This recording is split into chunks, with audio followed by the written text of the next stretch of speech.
the Jackal and the Lion. In a place called Elangeni, there lived a fearsome lion whom all the animals dared not challenge. He was large and ruled over all the animals with brute force. One morning, the lion woke up with an idea that would make his life easier. As the king of all animals, he summoned everyone to a meeting. When the animals arrived, the lion stood on a large rock. The crowd was noisy and disorganized. Growing impatient, the lion roared, "Quiet, everyone. Sit down and let me, your king, speak." At his command, all the animals sat down, and the noise gradually faded.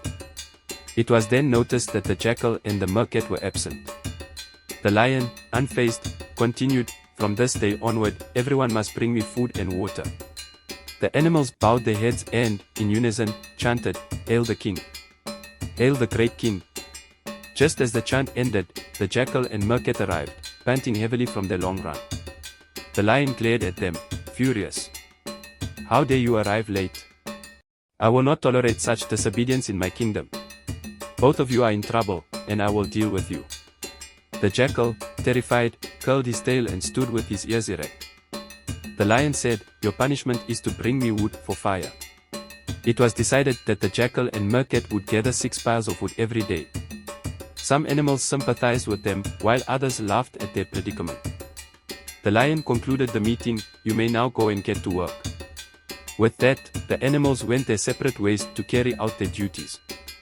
All returned with something to give the lion. But the jackal was unbothered.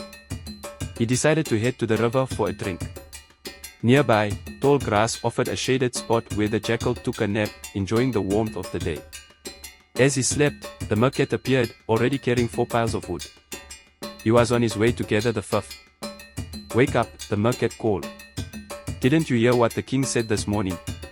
"I knew you were all cowards," said the jackal. "My grandfather would rise from his grave if he ever saw me working as a slave for the lion."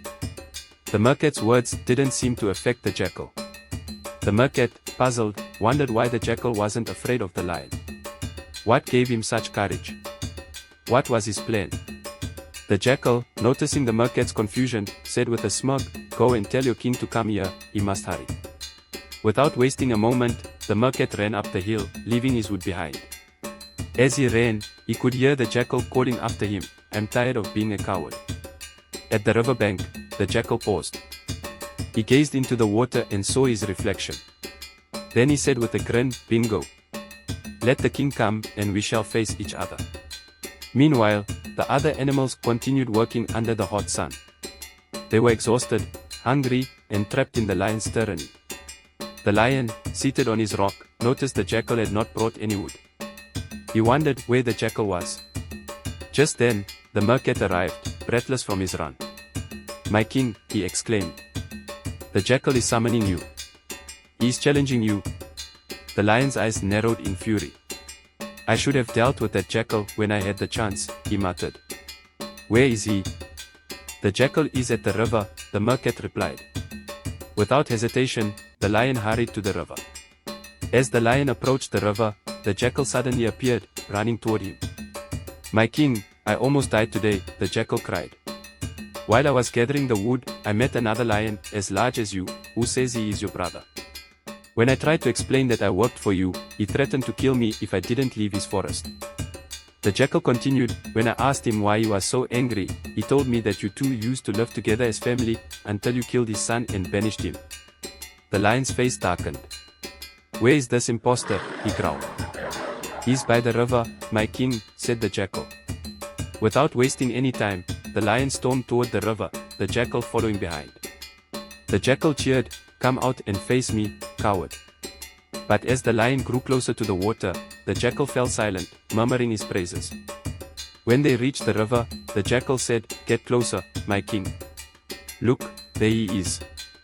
The lion peered into the water, where he saw another lion. He opened his mouth, and the other lion mimicked him. Enraged, the lion shouted, "I will kill." But the jackal interrupted, "Are you afraid of him, my king?"